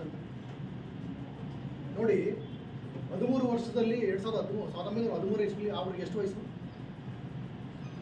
ಎಷ್ಟು? 17-18 ವರ್ಷ. 18 ವರ್ಷದ ಹುಡುಗ ಆಗ್ಲೇನೆ ನಾನು ಸಮಾಜಕ್ಕೆ ಏನಾದ್ರು ಮಾಡ್ತೀನಿ ಯೋಚನೆ ಮಾಡ್ತೀನಿ. 20,262 ರೂಪಾಯಿ 20 ಪೈಸೆ ಸ್ಕಾಲರ್ಶಿಪ್ ಕೊಡ್ತಾರೆ 13 ಇಸ್ವಿನಲ್ಲಿ. ಬಾಬಾ ಸಾಹೇಬರು 2 ವರ್ಷ ಅಮೆರಿಕದಲ್ಲಿ ಓದ್ತಾರೆ, 1 ವರ್ಷ ಲಂಡನ್ನಲ್ಲಿ ಓದ್ತಾರೆ. ಆ 2 ವರ್ಷದಲ್ಲಿ PhD ಮಾಡ್ತಾರೆ, MA ಮಾಡ್ತಾರೆ, ಮತ್ತು 50 ಸರ್ಟಿಫಿಕೇಟ್ ಕೋರ್ಸ್ಗಳನ್ನ ಮಾಡ್ತಾರೆ. 50 ಸರ್ಟಿಫಿಕೇಟ್ ಕೋರ್ಸ್ಗಳಲ್ಲಿ 27 ಸರ್ಟಿಫಿಕೇಟ್ ಕೋರ್ಸ್ಗಳನ್ನ ಎಕನಾಮಿಕ್ಸಲ್ಲೇ ಮಾಡ್ತಾರೆ. ನಂತರ ಲಂಡನ್ಗೆ ಬರ್ತಾರೆ, ಗ್ರೇಸಿನ್ ಲಂಡನ್ನಲ್ಲಿ ಕಾನೂನು ಅಧ್ಯಯನ ಮಾಡ್ತಾರೆ. ಡಾಕ್ಟರ್ ಆಫ್ ಸೈನ್ಸ್ ಪದವಿಗೆ ಪ್ರಬಂಧ ಮಂಡಿಸ್ತಾರೆ. ನಂತರ ಜರ್ಮನಿಯ ಬಾನ್ ಯೂನಿವರ್ಸಿಟಿಗೆ ಅಡ್ಮಿಷನ್ ಆಗ್ತಾರೆ ಸಂಸ್ಕೃತ ಕಲಿಬೇಕು ಅಂತ. ಬಟ್ ಅವ್ರು ಅಡ್ಮಿಷನ್ ಆಗಿ ಅಲ್ಲಿ ಹೋಗೋಕ್ಕಾಗೋದಿಲ್ಲ. ಮತ್ತೆ 22ನೇ ಇಸ್ವಿಗೆ ಸೈಜ್ರಾವ್ ನಮ್ಮ ಶಾಹು ಮಹಾರಾಜರ ಸಪೋರ್ಟ್ ಮೇಲೆ ಮತ್ತೆ PhD ಡಾಕ್ಟರ್ ಆಫ್ ಸೈನ್ಸ್ ಪದವಿ ಮಾಡಿ ಇಡೀ ಇಂಡಿಯಾದಲ್ಲಿ ಮೊಟ್ಟ ಮೊದಲ ಬಾರಿಗೆ ಡಾಕ್ಟರ್ ಆಫ್ ಸೈನ್ಸ್ ಪದವಿ ಪಡೆದಂಥ ಮೊದಲ ವ್ಯಕ್ತಿ ಆಗ್ತಾರೆ. ಅವರು PhD ಮಾಡೋವರೆಗೆ ಇಂಡಿಯಾದಲ್ಲಿ ಯಾವುದೇ ವ್ಯಕ್ತಿ ಫಾರಿನ್ ಯೂನಿವರ್ಸಿಟಿಯಲ್ಲಿ PhD ಮಾಡೇ ಇರೋದಿಲ್ಲ. ಇಂಡಿಯಾಗೆ ಬರ್ತಾರೆ. ಬಂದ ಮೇಲೆ 24ನೇ ಇಸ್ವಿನಲ್ಲಿ ಬಹಿಷ್ಕೃತ ಹಿತಕಾರಣಿ ಸಭಾ ಮಾಡ್ತಾರೆ 1924. ಅದೇ ವರ್ಷ ಈ ದೇಶಕ್ಕೆ ಒಂದು ಆಯೋಗ ಬರ್ತದೆ, ಹಿಲ್ಟನ್ ಯಂಗ್ ಕಮಿಷನ್ ಅಂತ ಪ್ರಾರಂಭಿಸುತ್ತೆ. ಹಿಲ್ಟನ್ ಯಂಗ್ ಆಯೋಗ, ಅದರಲ್ಲಿ 11 ಜನ ಮೆಂಬರ್ಸ್ ಇರ್ತಾರೆ. ಆ 11 ಜನ ಮೆಂಬರ್ಸ್ ಕೈನಲ್ಲೂ ಕೂಡ ಒಂದು ಪುಸ್ತಕ ಇರ್ತದೆ. ಅದು ಬಾಬಾ ಸಾಹೇಬ್ರೇ ಬರೆದಿದ್ದಂಥ ಕೃತಿ, ರೂಪಾಯಿ ಸಮಸ್ಯೆ, problem of rupee. It was A gate way of Indian economics. ಭಾರತದ ಅರ್ಥವ್ಯವಸ್ಥೆಗೆ ಅದು ಗೇಟ್ ಆಗಿತ್ತು ಅಂತ ಪರ್ದಿ ಅಂತಕ್ಕಂಥ ಒಬ್ಬ ಚಿಂತಕ ಬರೀತಾರೆ. ಬಾಬಾ ಸಾಹೇಬ್ರ ಹಿಲ್ಟನ್ ಯಂಗ್ ಅವರು ಸಮನ್ ಮಾಡಿ ನಮ್ಮ ಆಯೋಗದಿಂದ ನೀವು ಸಾಕ್ಷಿ ನೀಡಬೇಕು ಅಂತ ಕರೀತಾರೆ. ಯಾವ ಕಾರಣಕ್ಕೆ ಅದು ಆಯೋಗ ಬಂದಿತ್ತು ಅಂದರೆ, ಈ ದೇಶದಲ್ಲಿ ರಿಸರ್ವ್ ಬ್ಯಾಂಕ್ ಆಫ್ ಇಂಡಿಯಾ ಸ್ಥಾಪನೆ ಮಾಡಬೇಕು, ಆ ಕಾರಣಕ್ಕಾಗಿ ಅಧ್ಯಯನ ಮಾಡೋಕ್ಕೆ ಆಯೋಗ ಬಂದಿತ್ತು. ಬಾಬಾ ಸಾಹೇಬರು ಆಯೋಗದ ಮುಂದೆ ನಿಂತು ಸಾಕ್ಷ್ಯವನ್ನು ಕೊಡ್ತಾರೆ. ಅದರ ಆಧಾರದ ಮೇಲೆ 1934ರ reserve bank of India act ಜಾರಿ ಆಗ್ತದೆ. 1935 ಏಪ್ರಿಲ್ 1ನೇ ತಾರೀಕು ರಿಸರ್ವ್ ಬ್ಯಾಂಕ್ ಆಫ್ ಇಂಡಿಯಾ ಉದ್ಘಾಟನೆ ಆಗ್ತದೆ. ಆ ದುರಂತ ಅಂದರೆ ಬಾಬಾ ಸಾಹೇಬರ ಚಿತ್ರ ಇವತ್ತು ಕೂಡ ನೋಟ್ ಮೇಲೆ ಬಂದಿದೆ. ನೋಟ್ಗೆ ಯಾರ ಕಾರಣ? ಇಂಡಿಯಾದ reserve bank of India print ಆಗ್ತಾರೆ ನೋಟ್ಗೆ ಯಾರ ಕಾರಣ? ನಿಮ್ಮ ಹತ್ರ ದುಡ್ಡಿದ್ದ ಜಾಸ್ತಿ. ಬಟ್ ನೀವು ಅಂಬೇಡ್ಕರ್ ಪೂಜೆ ಮಾಡ್ತೀರಿ, ಬೇರೆ ಯಾರು ಪೂಜೆ ಮಾಡೋದು? ಹೆಚ್ಚು ದುಡ್ಡಿರ್ತಕ್ಕಂಥವ್ರು ಪೂಜೆ ಮಾಡಬೇಕಾಗಿತ್ತಲ್ವಾ? ಪಾಪ ಅವ್ರಿಗೆ ಗೊತ್ತಿಲ್ಲ, ಅದು ಹೇಳ್ಕೊಡ್ಬೇಕಾಗಿಲ್ಲ, ನಾವು ಹೇಳ್ಕೊಡ್ಬೇಕು. It is because of Baba Saheb Ambedkar, it is the contribution of Baba Saheb Ambedkar. Reserve bank of India is started in 1934. 1919 ಇಸ್ವಿನಲ್ಲಿ ಬಾಬಾ ಸಾಹೇಬರಿಗೆ 28 ವರ್ಷದ ಹುಡುಗ ಅವರು. 28, 29, 30 ವರ್ಷ ದಾಟಿರಲ್ಲ ಅವರು. ಆವಾಗ ಬಹಿಷ್ಕೃತ ಹಿತಕಾರಣಿ ಸಭಾ ಮತ್ತು ಮುಂಬೈನ ವಿಧಾನ ಪರಿಷತ್ EHS ಬಹಿಷ್ಕೃತ ಹಿತಕಾರಣಿ ಸಭಾ ಪರವಾಗಿ ಒಂದು ಮನವಿಯನ್ನು ಕೊಡ್ತಾರೆ ಸೌತ್ ಪರ ಕಮಿಷನ್. ಭಾರತದ ಎಲ್ಲ ನಾಗರಿಕರಿಗೂ 21 ವರ್ಷ ಆಗಿರ್ತಕ್ಕಂಥ ಎಲ್ಲ ನಾಗರಿಕರು ಮತದಾನದ ಕೊಡಿ ಅಂತ ಕೇಳ್ತಾರೆ, ವೋಟಿಂಗ್ ಪವರ್ ಕೊಡಿ. ಅಲ್ಲಿವರೆಗೆ ಇಂಡಿಯಾದಲ್ಲಿ ಇಂಡಿಯನ್ ಕೌನ್ಸಿಲ್ ಆಕ್ಟ್ 1901 ಪ್ರಕಾರ ಕೇವಲ 3 ವರ್ಗಕ್ಕೆ ಮಾತ್ರ ವೋಟ್ ಹಾಕ್ಲಿಕ್ಕಿರ್ತದೆ. ಯಾರಿಗೆ? ಪ್ರೈಮರಿ ಎಜುಕೇಷನ್ ಆಗಿರಬೇಕು, ಎರಡನೇದು 150 ರೂಪಾಯಿ ಮುನ್ಸಿಪಲ್ ಟ್ಯಾಕ್ಸ್ ಕಟ್ಟಬೇಕು, ಇಲ್ಲ ಮುನ್ಸಿಪಲ್ ಏರಿಯಾನ ಹೊರತುಪಡಿಸಿ ಇತರೆ ಭಾಗದಲ್ಲಿ 5 ಹಣ ಟ್ಯಾಕ್ಸ್ ಕಟ್ಟಬೇಕು. ಅಷ್ಟು ಲ್ಯಾಂಡನ್ನು ಹೊಂದಿರಬೇಕು. ಅವರು ಮಾತ್ರ ವೋಟ್ ಹಾಕುವಂಥ ಹಕ್ಕಿರ್ತದೆ. ಅವರು ಮಾತ್ರ ರಿಜಿಸ್ಟ್ರೇಷನ್ ಮಾಡ್ಕೊಳ್ಳೋಕೆ ಅವಕಾಶ ಇದೆ. 19 ಇಸ್ವಿಯಲ್ಲಿ ಬಾಬಾ ಸಾಹೇಬ್ ಫಸ್ಟ್ ಟೈಮ್ ಮನವಿ ಕೊಡ್ತಾರೆ, ಎಲ್ಲರಿಗೂ ವೋಟ್ ಹಾಕಕ್ಕೆ ಕೊಡಿ. SC STಗಳಿಗೆ ಮಾತ್ರ ಅಲ್ಲ ಕೇಳಿದ್ದು, ಇಂಡಿಯಾದ ಎಲ್ಲ ನಾಗರಿಕರು. ಇದು ಗಮನದಲ್ಲಿ ಮತ್ತೆ 28 ಸೈಮನ್ ಕಮಿಷನ್ ಬರ್ತದೆ. ಸೈಮನ್ ಕಮಿಷನ್ಗೆ ಒಬ್ಬ MLC ಆಗಿ ಬಾಂಬೆ ಮುನ್ಸಿಪಲ್ ವಿಧಾನ ಪರಿಷತ್ನ MLC ಆಗಿ ಮತ್ತೆ ಬಹಿಷ್ಕೃತ ಹಿತಕಾಣಿ ಸಭಾ ಅಧ್ಯಕ್ಷರಾಗಿ 2 ರೀತಿಯಲ್ಲಿ ಮನವಿ ಕೊಡ್ತಾರೆ. ಮತ್ತೆ ನಮಗೆ ಭಾರತ ಎಲ್ಲ ನಾಗರಿಕರಿಗೆ ವೋಟ್ ಹಾಕಕ್ಕೆ ಕೊಡಿ. ಸೈಮನ್ ಅವರು ಅದನ್ನ ಕನ್ಸಿಡರ್ ಮಾಡೋದಿಲ್ಲ, ಬಟ್ ರಿಕಮೆಂಡ್ ಮಾಡ್ತಾರೆ. ಏನಂತ, ಇಂಡಿಯಾದಲ್ಲಿ ಈ ಥರ ದೊಡ್ಡ ಗೊಂದಲ ಇದೆ, ನಾವು ದುಡ್ಡು ಮೇಲಿನ ಸಭೆಯ ಮೂಲಕ ಇದನ್ನು ಸಮಸ್ಯೆನ ಬಗೆಹರಿಸಬೇಕು ಅಂತ ಹೇಳಿ ದುಡ್ಡು ಮೇಲಿನ ಸಭೆಗೆ ಆಹ್ವಾನ ಮಾಡ್ತಾರೆ. 89 ಜನ ಕಮಿಟಿ ಮೆಂಬರ್ಸ್ನ ಆಯ್ಕೆ ಮಾಡೋದ್ರಲ್ಲಿ ಬಾಬಾ ಸಾಹೇಬ್ ಕೂಡ ಒಬ್ಬರಾಗಿದ್ದಾರೆ. 89 ಜನರಲ್ಲಿ ಅತಿ ಹೆಚ್ಚು ವಿದ್ಯಾವಂತರಾಗಿದ್ದಂಥವರು ಬಾಬಾ ಸಾಹೇಬ್. ಇದು ನಿಮಗೆ ಜ್ಞಾಪಕ. ಅಲ್ಲಿ ಬಾಬಾ ಸಾಹೇಬರು ಎಲ್ಲರಿಗೂ ಅಡಲ್ಟ್ ಫ್ರಾಂಚೈಸ್ ಕೊಡಿ, ಎಲ್ಲರಿಗೂ ವಯಸ್ಕ ಮತದಾನ ಪದ್ಧತಿ ಕೊಡಿ ಅಂತ ಕೇಳಿದಾಗ ಅಲ್ಲೇ ಇದ್ದಂಥ ಇತರೆ ಕೆಲವು ಲೀಡರ್ಗಳು, ಇಲ್ಲ ಪಾಪ ವಿದ್ಯಾವಂತರು ಜಾಸ್ತಿ ನಮ್ಮ ಇಂಡಿಯಾದಲ್ಲಿ, ವಿದ್ಯಾವಂತರು ಕಡಿಮೆ, ಅವಿದ್ಯಾವಂತರಿಗೆ ಓಟ್ ಹಾಕಕ್ಕೆ ಕೊಟ್ಬಿಟ್ಟು ಅವ್ರಿಗೆ ಚಲಾಯಿಸಲು ಬರಲ್ಲ ಅಂತ ವಾದ ಮಾಡ್ತಾರೆ. ಬಟ್ ಬಾಬಾ ಸಾಹೇಬರು ಒಂದು ಮಾತನ್ನು ಹೇಳ್ತಾರೆ, ಪ್ರತಿಯೊಬ್ಬ ನಾಗರಿಕರು ಕೂಡ ವಿದ್ಯಾವಂತ ಆಗಿಲ್ಲರೂ ಕೂಡ ಅವರಿಗೆ ಕಾಮನ್ ಸೆನ್ಸ್ ಇರ್ತದೆ, ಆ ಕಾರಣಕ್ಕಾಗಿ ಅವರಿಗೆ ಓಟ್ ಹಾಕಕ್ಕೆ ಕೊಡಬೇಕು ನೀವು. ಜೊತೆಗೆ ರಾಜಕೀಯ ಶಿಕ್ಷಣ ಪಡಿಬೇಕಾದ್ರೆ ಅವನಿಗೆ ಓಟ್ ಹಾಕಕ್ಕೆ ಕೊಟ್ಟರೆ ಮಾತ್ರ ಅವನು ಪೊಲಿಟಿಕಲಿ ಎಜುಕೇಷನ್ ಆಗ್ತಾನೆ, ವಿದ್ಯಾವಂತನಾಗ್ತಾನೆ, ಪ್ರಜ್ಞಾವಂತನಾಗ್ತಾನೆ ಅಂತ ಹೇಳ್ತಾರೆ. ಅಂತಿಮವಾಗಿ ಆಗಸ್ಟ್ 17ನೇ ತಾರೀಕು 1932 ಇಸ್ವಿನಲ್ಲಿ ಗೋಮೋರ್ ತೀರ್ಪು ಬರ್ತದೆ. ನಂತರ 1935 ಗೌರ್ಮೆಂಟ್ ಆಫ್ ಇಂಡಿಯಾ ಆ್ಯಕ್ಟಲ್ಲಿ ಬಾಬಾ ಸಾಹೇಬರು ಕೆಲಸ ಮಾಡ್ತಾರೆ. ಕಾಯ್ದೆ ಮಾಡುವಾಗಲೇ ಕೆಲಸ ಮಾಡ್ತಾರೆ.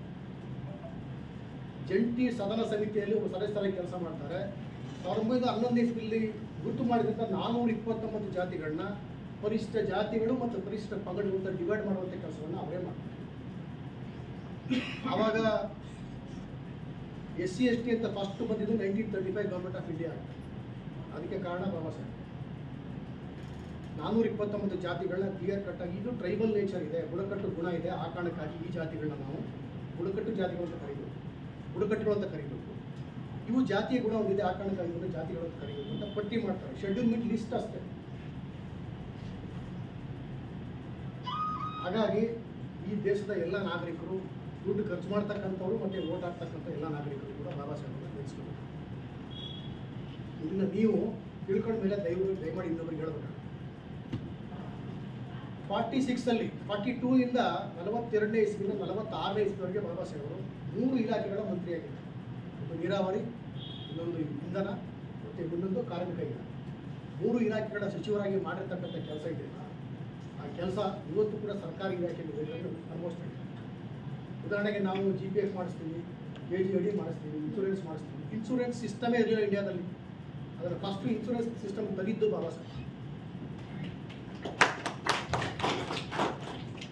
ಮತ್ತು ಮಹಿಳೆಯರಿಗೆ ಅವರಿಗೆ ಹೆರಿಗೆ ಭತ್ಯೆ ಕೊಡಬೇಕಾದ್ರೆ, ಮತ್ತು ಅವರು ಗಡಿಗಳಲ್ಲಿ ಕೆಲಸ ಮಾಡದೆ ಅವ್ರಿಗೆ ಸಂಬಳ ಕೊಡ್ತಕ್ಕಂಥದ್ದು, ರಜೆ ಹಾಕಿದಾಗಲೂ ಕೂಡ ಸಂಬಳ ಕೊಡಬೇಕು ಅಂತ ಆರ್ಡರ್ ಮಾಡ್ತಾರೆ.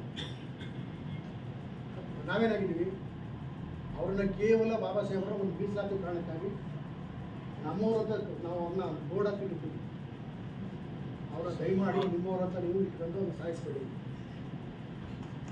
ಅವರು ಇಂಡಿಯಾಗೆ ಸೇರಿದವರು, ಕೇವಲ SC ST ಸೇರಿದವರು, ಭಾರತೀಯರಿಗೆ ಸೇರಿದವರು. ನೀವು ಕೂಡ ಜಾತಿಗಳಾಗಿ ಸಾಯಬೇಡಿ, ದಯಮಾಡಿ ಭಾರತೀಯರಾಗಿ ಬದುಕಿ. ನಿಮ್ಮ ಪರಿವರ್ತನೆ ಅಲ್ಲಿ ಭಾಳ ಮುಖ್ಯ. ನಮ್ಮಲ್ಲಿ ಇರ್ತಕ್ಕಂಥ ಬಹು ದೊಡ್ಡ ರೋಗ ಯಾವುದು, ಒಂದು ಕೀಳರಿಮೆ, ಇನ್ನೊಂದು ಮೇಲು. ಕೆಲವರು ನಾವು ಮೇಲು ಅಂತ ಪಾಪ ಸಫರ್ ಪಡ್ತಾ ಇರ್ತಾರೆ, ಕೆಲವರು ಕೀಳರಿಮೆ ಅಂತ ಹೇಳ್ತಾರೆ. ಕೀಳರಿಮೆ ಮೇಲರಿಮೆ ಬಗ್ಗೆ ಮಾತಾಡಿದ್ರೆ ಗೊತ್ತಾ, ತುಂಬ ಬೆಳ್ಳಗಿದ್ರೆ ನಾನು ಸುಂದರ ಅಂತ ಅನ್ಕೋತಾರಲ್ಲ, ಅವನು ಕೂಡ ಮೇಲರಿಮೆಯಿಂದ ನಡ್ತಾ ಇರ್ತಾನೆ. ಕರ್ಗಿರವ ಇನ್ಫೀರಿಯರ್ ಫೀಲ್ ಮಾಡ್ತಾ ಇರ್ತಾನೆ. 6 ಪ್ಯಾಕ್ ಬಂದಿರೋ ನಾನು ಇನ್ನು ಸುಪೀರಿಯರ್ ಕ್ಲೈಮ್ ಮಾಡ್ತಾನೆ, ನಾನು ತುಂಬ ಚೆನ್ನಾಗಿದ್ದೀನಿ. ಒಣಕಲ್ಲ, ನಾನು ಕೀಳರಿಮೆಯಿಂದ ನೋಡ್ತಾನೆ. ಶ್ರೀಮಂತ ದುಡ್ಡಿರೋನು ತುಂಬ ಇನ್ನು ಸುಪೀರಿಯರ್ ಕ್ಲೈಮ್ ಮಾಡ್ತಾನೆ. ಬಡವ ಅವನ ಮುಂದೆ ನಿಂತ್ಕೊತಾನೆ ಇನ್ಫೀರಿಯರ್.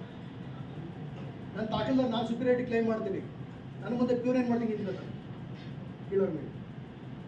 ಪ್ರತಿಯೊಂದು ಸ್ಟೇಜಲ್ಲೂ ಕೂಡ ನೀವು ಇನ್ಫೀರಿಯರಿಟಿ ಕಾಂಪ್ಲೆಕ್ಸು ಮತ್ತು ಸುಪೀರಿಯರಿಟಿ ಕಾಂಪ್ಲೆಕ್ಸ್ನ ಕಾಣ್ಬೋದು. ಅದೇ ದೊಡ್ಡ ರೋಗ ಆ್ಯಕ್ಚುಲಿ. ಆ ರೋಗವನ್ನು ಓಡಿಸ್ಬಿಟ್ರೆ ಭಾರತ ನಿಜವಾಗಿ ಭಾರತ ಆಗುತ್ತಿದ್ದರೆ ಭಾರತ ಆಗದೇ ಇಲ್ಲ. 42ಇಂದ 46ವರೆಗೆ ಬಾಬಾ ಸಾಹೇಬ್ ಮಾಡಿರ್ತಕ್ಕಂಥ ಕೆಲಸ ಇದೆಯಲ್ಲ, ಅದರ ಬಹು ದೊಡ್ಡ ಸಾಧನೆ ಏನು ಅಂದರೆ, ಇವತ್ತು ಸಡನ್ನಾಗಿ ಕರೆಂಟ್ ಹೊರಟೋಗ್ಬಿಟ್ರೆ ಕರ್ನಾಟಕದಲ್ಲಿ ವಿದ್ಯುತ್ ಕೊರತೆ ಇದೆ. ಸೆಂಟ್ರಲ್ ಗ್ರಿಡ್ಡಿಂದ ನಮಗೆ ಪವರ್ ಬೇಕು ಅಂತ ರಿಕ್ವೆಸ್ಟ್ ಮಾಡ್ತೀವಿ ನಾವು. ಆ ಸೆಂಟ್ರಲ್ ಗ್ರಿಡ್ ಸಿಸ್ಟಮ್ನ ಸ್ಟಾರ್ಟ್ ಮಾಡಿದ್ದು ಬಾಬಾ ಸಾಹೇಬ್. KEವರಿಗೆ ಎಷ್ಟು ಥರ ಗೊತ್ತಿದ್ದು? ನೀರಾವರಿ ಇಲಾಖೆಯಲ್ಲಿ ಸೋನಾ ಪ್ರಾಜೆಕ್ಟ್ ಆಗ್ಬೋದು, ಬಾಕ್ರಾನಂಗಲ್ ಆಗ್ಬೋದು, ಅದೆರಡನ್ನೂ ಕೂಡ ಪ್ಲಾನ್ ಮಾಡಿಸಿದ್ದು ಬಾಬಾ ಸಾಹೇಬ್. ಉದ್ಘಾಟನೆ ಆಗೋದು ಅವ್ರು ಇಲ್ಲಿ ಇರಲಿಲ್ಲ ಅಷ್ಟೇ. ಹಾಗಾಗಿ ನೀರಾವರಿ ಇಲಾಖೆ, ಪವರ್ ಡಿಪಾರ್ಟ್ಮೆಂಟು ಮತ್ತು ಕಾರ್ಮಿಕ ಇಲಾಖೆಯಲ್ಲಿ ಯಾವೆಲ್ಲ ಕೆಲಸಗಳಾಗಿದ್ದಾವೆ ಅವೆಲ್ಲ 90% ಕಾಂಟ್ರಿಬ್ಯೂಷನ್ ಬಾಬಾ ಸಾಹೇಬ್. ನಂತರ 46 ಇಸ್ವಿಯಲ್ಲಿ ಬಾಬಾ ಸಾಹೇಬರು ರಾಜ್ಯಾಂಗ ರಚನಾ ಸಭೆಗೆ ಚುನಾವಣೆಗೆ ಕಂಟೆಸ್ಟ್ ಮಾಡ್ತಾರೆ. ಬಾಂಬೆನಲ್ಲಿ ಅವ್ರನ್ನ ಸೋಲಿಸಲಾಗ್ತದೆ. ನಂತರ ಯಾಕೆ ಸೋಲಿಸಿದ್ರು ಏನಂತ ಈಗ ಹೇಳೋಕ್ಕಾಗಲ್ಲ, ಸರಿಲ್ಲ, ಇನ್ನೊಂದು ಸಂದರ್ಭ ಬಂದಾಗ ಹೇಳ್ತೀನಿ. ನಂತರ ಬಾಬಾ ಸಾಹೇಬ್ರ ಜೋಗೇಂದ್ರನಾಥ್ ಮಂಡಲ್ ಅವರು ಪಶ್ಚಿಮ ಬಂಗಾಳದಲ್ಲಿ ಜೈಸೂರ್ ಮತ್ತು ಖುಲ್ನಾದಲ್ಲಿ ಗೆಲ್ಲಿಸ್ತಾರೆ. ನಾನು ಮಂಡಲ್ ಅವ್ರ ಬಗ್ಗೆ 2012 ಪುಸ್ತಕ ಬರೆದಿದ್ದೀನಿ, ಮಹಾಪ್ರಾಣ್ ಜೋಗೇಂದ್ರನಾಥ್ ಮಂಡಲ್ ಅವರು. ಬಹುಶಃ ಇಂಡಿಯಾದಲ್ಲಿ ಯಾವ ಭಾಷೆಯಲ್ಲೂ ಕೂಡ ಅವರ ಜೀವನ ಚರಿತ್ರೆ ಇರಲಿಲ್ಲ.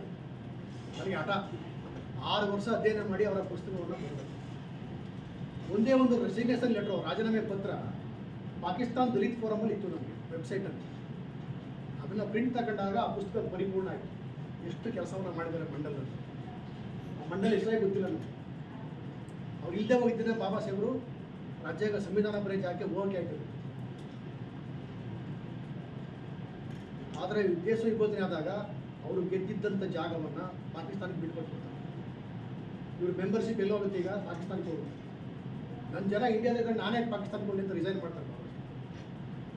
ಮತ್ತೆ ಬಾಬಾ ಸಾಹೇಬ್ರನ್ನ ರಾಜೇಂದ್ರ ಪ್ರಸಾದ್ ಅವರು, ಜವಾಹರ್ಲಾಲ್ ನೆಹರು ಅವರು, ಗಾಂಧೀಜಿಯವರು, ಪಟೇಲ್ ಅವರು ಎಲ್ಲರೂ ಕೂಡ ಚರ್ಚೆ ಮಾಡ್ತಾರೆ. ಅಂಬೇಡ್ಕರ್ಗೆ ಸಂವಿಧಾನದ ಮೇಲೆ ಅದ್ಭುತವಾದಂಥ ಜ್ಞಾನ ಇದೆ, ಅವ್ರ ಜ್ಞಾನವನ್ನು ನಾವು ಬಳಸ್ಕೊಳ್ಳದೆ ಹೋದರೆ ನಾವು ಒಳ್ಳೆ ಸಂವಿಧಾನ ಕೊಡಲಿಕ್ಕೆ ಸಾಧ್ಯ ಆಗಲ್ಲ ಅಂತ ಅವ್ರಿಗೆ ಗೊತ್ತಾಗ್ತದೆ. ಗೊತ್ತಾದಾಗ ಪೂನಾದಲ್ಲಿ ಜೈಕರ್ ಅವರಿಂದ ರಾಜೀನಾಮೆ ಕೊಡಿಸಿ ಅವಿರೋಧವಾಗಿ ಆಯ್ಕೆ ಮಾಡ್ತಾರೆ. ಇನಾನಿಮಸ್ ಆಗಿ ಆಯ್ಕೆ ಮಾಡಿ ಅವ್ರನ್ನ ಲಾ ಮಿನಿಸ್ಟ್ರು ಮಾಡ್ತಾರೆ, ಡ್ರಾಫ್ಟ್ ಕಮಿಟಿ ಚೇರ್ಮನ್ ಕೂಡ ಮಾಡ್ತಾರೆ. ನಂತರ ಸಂವಿಧಾನದ ರಚನೆ ಆರಂಭ ಆಗ್ತದೆ. 7 ಜನ ಕರಡು ಸಮಿತಿಯ ಮೆಂಬರ್ಸ್ ಆಗಿ ಅವ್ರಿಗೆ ಒಬ್ಬರೇ ಸೀರಿಯಸ್ ಆಗಿ ಕೆಲಸ ಮಾಡ್ತಕ್ಕಂಥ ಎಲ್ಲರೂ ಕೂಡ ಯಾರು ಇರಲಿಲ್ಲ ಅನ್ನುವಂಥ ಮಾತನ್ನು ಟಿ ಕೃಷ್ಣಮಾಚಾರ್ಯರು ತಮ್ಮ ಭಾಷಣದಲ್ಲಿ ನವೆಂಬರ್ 4, 1949 ರಾಜ್ಯಾಂಗ ಸಭೆಯಲ್ಲಿ ಹೇಳ್ತಾರೆ. 26ನೇ ತಾರೀಕು ನವೆಂಬರ್ ತಿಂಗಳು 49 ಸಂವಿಧಾನ ಅಂಗೀಕಾರ ಆಗುತ್ತೆ. 50 ಜನವರಿ 26ಕ್ಕೆ ಸಂವಿಧಾನ ಜಾರಿಗೆ ಬರುತ್ತೆ. 25ನೇ ತಾರೀಕು ಜನವರಿ 25ನೇ ತಾರೀಕಿಗೆ ಚುನಾವಣಾ ಆಯೋಗವನ್ನು ಅಧಿಕೃತವಾಗಿ ಸ್ಥಾಪನೆ ಮಾಡಲಾಗ್ತದೆ. ಒಂದೇ ಕಾರಣಕ್ಕೆ ಜನವರಿ 25ನ್ನು ನಾವು ರಾಷ್ಟ್ರೀಯ ಮತದಾರ ದಿನಾಚರಣೆ ಆಚರಣೆ ಮಾಡ್ತೀವಿ. ಇದು ಬಾಬಾ ಸಾಹೇಬ್ರ ಬಗ್ಗೆ ಇರ್ತಕ್ಕಂಥ ಸಾಮಾಜಿಕ ರಾಜಕೀಯ ಹೋರಾಟ. ಕೊನೆಗೆ ಬಾಬಾ ಸಾಹೇಬರು ನಮ್ಮ ವಿಜಯಕುಮಾರ್ ಅವರು ಹೇಳ್ದಂಗೆ ಧರ್ಮ ಚೇಂಜ್ ಮಾಡ್ತಾರೆ. ಅದ್ರ ಬಗ್ಗೆನೂ ಕೂಡ ಈಗ ಮಾತಾಡೋದು ಬೇಡ, ಇದನ್ನು ಮಾತಾಡೋಣ. ಧರ್ಮ ಸ್ವೀಕಾರ ಮಾಡ್ತಾರೆ. ಬಹಳ ಮುಖ್ಯವಾಗಿ ನಾನು ಹೇಳ್ತಕ್ಕಂಥದ್ದು ಇಷ್ಟೇ, ಬಾಬಾ ಸಾಹೇಬರ ಸಂವಿಧಾನದ ಪ್ರಿಯಾಂಬಲ್ ಇದೆಯಲ್ಲ, ಪೀಠಿಕೆ, ಆ ಪೀಠಿಕೆನಲ್ಲಿ ರಾಜಕೀಯ, ಧಾರ್ಮಿಕ, ಸಾಂಸ್ಕೃತಿಕ, ಸಾಮಾಜಿಕ ಮತ್ತು ಆರ್ಥಿಕ ನ್ಯಾಯ ಇಷ್ಟು ಎಲ್ರಿಗೂ ಕೊಡಬೇಕಾಗಿದೆ. SC/ST ಒಬ್ಬರಿಗೆ ಅಲ್ಲ, ಎಲ್ಲರೂ ಕೊಡಬೇಕು. ಅದು ಸಾಧ್ಯ ಆಗಬೇಕಾದ್ರೆ ಸೋದರತ್ವ ಭಾಳ ಮುಖ್ಯ ಅಂತ ಹೇಳಿ, ಫ್ರೆಟರ್ನಿಟಿ. ಆ ಫ್ರೆಟರ್ನಿಟಿನೇ ನಾವು ಆಧಾರ ಇಟ್ಟು ಕೆಲಸ ಮಾಡೋದು, ಸೋದರತ್ವ. ಆ ಸೋದರತ್ವಕ್ಕೆ ಬೇಕಾಗಿರತಕ್ಕಂಥದ್ದು ಪ್ರೀತಿ ಮಾಡುವ ಗುಣ. ಆ ಪ್ರೀತಿ ಮಾಡುವ ಗುಣ ಬೆಳಿಬೇಕಾದ್ರೆ ನಾವು ಫಸ್ಟು ಮೈತ್ರಿ ಬೆಳೆಸ್ಬೇಕು. ಬುದ್ಧಾಂಡಿಸ್ ಧಮ್ಮದಲ್ಲಿ ಬಾಬಾ ಸಾಹೇಬ್ ಹೇಳ್ತಾರೆ, ಮೈತ್ರಿ is more important than love. ನಾವು ಸೇರಬೇಕು, ಪ್ರೀತಿ ಮಾಡಬೇಕು, ಫ್ರೆಟರ್ನಿಟಿ ತಂತಾನೆ ಬೆಳಿಬೇಕು. ಎಡಬಲ ಸಮಸ್ಯೆ ಕೂಡ ಇರ್ತಕ್ಕಂಥದ್ದು ಪರಿಹಾರ ಇರ್ತಕ್ಕಂಥದ್ದು ಒಂದೇ ಮಾಡ್ಬೇಕು. ಸರಿಯಾಗಿ ಮೈತ್ರಿ ಬೆಳೆಸಬೇಕು, ಪ್ರೀತಿ ಮಾಡಬೇಕು, ಚೆನ್ನಾಗಿರುತ್ತೆ. ನಾನು ಬ್ರಹ್ಮಾವರದ ತಾಕೀಲ್ದಾರಾದಾಗ ಒಂದು ಕಾರ್ಯಕ್ರಮದಲ್ಲಿ ಕೇಳಿ, ಅಲ್ಲಪ್ಪ ನೀವು ಸೆಟ್ಟಿ ಅಂತ ಇಟ್ಕೊಂಡಿದ್ದೀರಿ, ಜಾತಿಗೆ ನೀವು ಭಟ್ ಅಂತ ಇಟ್ಕೊಂಡಿದ್ದೀರಿ, ನೀವು ಪೂಜಾರಿ ಅಂತ ಇಟ್ಕೊಂಡಿದ್ದೀರಿ, ಎಲ್ಲಿವರೆಗೆ ಜಾತಿಗಳನ್ನ ಮುಂದುವರಿಸ್ತೀವಿ ಅಂತ ಕೇಳಿ. ಇಲ್ಲಿವರೆಗೆ ಮುಂದುವರಿಸ್ಬೇಕಂತ ಕೆಲವರು ಹೇಳ್ತಾರೆ, ಮೀಸಲಾತಿರೋ ಜಾತಿ ಇರಬೇಕು ಅಂತಾರೆ. ನನಗೆ ಬೇಕಾಗಿಲ್ಲ ಅದು. ನಿಮ್ಗೆ ಅರ್ಜೆಂಟಾಗಿ ಜಾತಿ ವಿನ್ಯಾಸ ಮಾಡ್ಬಿಡ್ರಿ, ಮೀಸಲಾತಿ ನೀವೇ ತಗೊಂಡು ಅಂತೀವಿ. ಅಸ್ಪೃಶ್ಯ ಆಚರಣೆಯನ್ನು ನಿಲ್ಲಿಸಿ, ನೀವು ಜಾತಿ ಮಾಡಿ ನಿಲ್ಲಿಸ್ಬಿಡಿ. ಮೀಸಲಾತಿ ಬೇಕಾದವ್ರು ತಗೊಳ್ಳಿ, ನಮಗೆ ಬೇಡ. ನಮಗೆ ಯಾವ್ದು ಬೇಕು? ನಮಗೆ ಲಿಬರೇಷನ್ ಬೇಕು, ವಿಮೋಚನೆ ಬೇಕು. ನಮಗೆ ಜಾತಿ ಅಂತಕ್ಕಂಥದ್ದು ಆಸ್ತಿ ಅಲ್ಲ, ಅದೊಂದು ರೋಗ. ನೀವು ಸಂಪಾದನೆ ಮಾಡಿರ್ತಕ್ಕಂಥ ಮನೆಯನ್ನ ಮಕ್ಕಳಿಗೆ ಬರ್ಕೊಡಿ. ನೀವು ಹೊರಗೆ ಮಾಡಿದ್ರೆ ಸತ್ತೋಗ್ಬಿಟ್ರೆ ನೀವು ಅವ್ರಿಗೆ ಖಾತೆ ಮಾಡಿಸ್ಕೊಂಡು ಸತ್ತರೆ ನೀವು ನಿಮ್ಮ ಜೊತೆ ಬಿಟ್ಬಿಟ್ಟು ಮಕ್ಕಳು ಖಾತೆ ಮಾಡಿಸ್ಕೊತಾರೆ. ನಿಮ್ಮನ್ನ ಕೇಳಲ್ಲ, ನಿಮ್ಗೆಲ್ಲ ಕೇಳಕ್ಕೆ. ನಿಮ್ಮ ಜಮೀನು, ನೀವು ತಗೊಂಡಿರ್ತಕ್ಕಂಥ ಕಾರು, ಚಿನ್ನ ಮನೆ ಎಲ್ಲವೂ ಕೂಡ ಆಸ್ತಿ ಆಗ್ತದೆ. ಜಾತಿ ಆಸ್ತಿ ಆಗೋದು ರೋಗ ಆಗುತ್ತೆ. ಆ ರೋಗವನ್ನು ದಯಮಾಡಿ ನಿಮ್ಮ ಮಕ್ಕಳಿಗೆ ಕೊಡಬೇಡಿ. ಇದು ನಾನು ಅಲ್ಲಿ ಹೇಳ್ಕೊಟ್ಟಂಥ ಮಾತು ಬ್ರಹ್ಮಾವತಿ. ಇಲ್ಲೂ ಕೂಡ ಅದನ್ನೇ ಹೇಳ್ತೀನಿ, ನೀವು ಎಲ್ಲ ಜಾತಿಗಳನ್ನ ದಯಮಾಡಿ ಬಿಡೋಕ್ಕೆ ಪ್ರಯತ್ನ ಮಾಡಿ. ನಾನಂತೂ ಬಿಟ್ಬಿಡ್ತೀನಿ. ನಾನು ಬಾಬಾ ಸಾಹೇಬರ ಆದೇಶದ ಪ್ರಕಾರ ಇಷ್ಟ ಕಂಡು ದಮ್ಮದ ಇಷ್ಟ ಕಂಡು 93 ಇಷ್ಟು ಏಪ್ರಿಲ್ 14 ತಾರೀಕು ವಿಧಾನಸಭೆ 31 ವರ್ಷ ಆಯಿತು. ಇವತ್ತಿಗೆ ನನ್ನ ಮಕ್ಕಳಿಗೂ ಕೂಡ ಅದೇ ಒಂದು ಸಂಸ್ಕಾರವನ್ನು ಕೊಟ್ಟಿದ್ದೀನಿ. ನಮ್ಮ ಕಾಣದೇ ಇರೋ ದೇವರುಗಳ ಬಗ್ಗೆ ತಲೆ ಕೆಡಿಸ್ಕೊಳ್ಳೋದು ನೀವು. ನಿಮ್ಮ ಮುಂದೆ ಕಂಡಿರ್ತಕ್ಕಂಥ ದೇವರು ನಿಮ್ಮ ಮುಂದೆ ಇರಬೇಕು. ಯಾಕೆ ತಲೆ ಕೆಡಿಸ್ಕೊಳ್ತೀವಿ? ಸಿಂಪಲ್ ಅದು.